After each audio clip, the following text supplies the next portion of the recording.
जी, मैं हूं नदीम सिद्दीकी मेट्रो 7 पाकिस्तान के साथ। इस वक्त मौजूद हूं मैं गुलशन इकबाल ब्लॉक 14 में, जहां पर पर्ल रेजिडेंसी के बिल्कुल सामने और मस्जिद सेंटर जो कि स्टेडियम रोड पे वाक़ है, और इसके बिल्कुल बराबर जो रोड है, ये मेरे पीछे देख सकते हैं कि सीवरेज की गलाजत है, गंदा पानी रमज़ान मुबारक में ये अवाम नास को तोहफ़ा दिया जा रहा है। जिस तरह से सीवरेज बोर्ड की लापरवाही की वजह से बारहा सीवरेज को शिकायत करने के बावजूद आज तक इस पर जो है अमल पैरा नहीं हो सके, और देख सकते हैं कि कोई बारिश नहीं हुई, बल्कि ये गटर का गंदा पानी जो लाइनों में जाना चाहिए था, ये लाइनों में जाने के बजाय ये सड़कों पर खड़ा हुआ है। और इसकी भरमार जो है यहाँ पे आने जाने वाले नमाजी बच्चे, ख़वातीन, गाड़ियों की गुजर का है।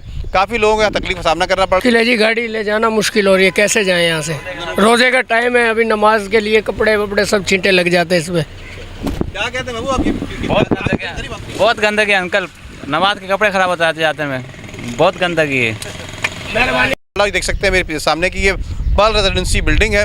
इस बिल्डिंग के बिल्कुल सामने ये पार्क है, doctor Abdul Qadeer Khan family park के बिल्कुल सामने ये गंदा पानी नज़र आ रहा है। जबकि इसके साथ गाहे बगाए अक्सर बेशतर मस्जिद सेंटर के सामने भी गंदा पानी बह रहा होता है। और ये देख सकते हैं ये बाइक वाले साहब गुजर रहे हैं, पानी को लहराते हुए यहाँ से गुजरे हैं, और जिस तरह से लोगों की गलाजत गंदा पानी यहाँ लोगों को तंग कर रहा है। यही वजूहात है कि बहरहाल इलाका मकीनों ने शिकायत भी की है, लेकिन शिकायत के बावजूद आज तक इस पर अमल पैरा इस पर नहीं देखा गया। लेकिन एमटी वाटर बोर्ड से इलाका मकीनों ने जो है वो अपील करते हैं ख़ास तौर पे कि बराए मेहरबानी इसकी गलाजत गंदा पानी जो है वो जो इसको दूर किया जाए। जी।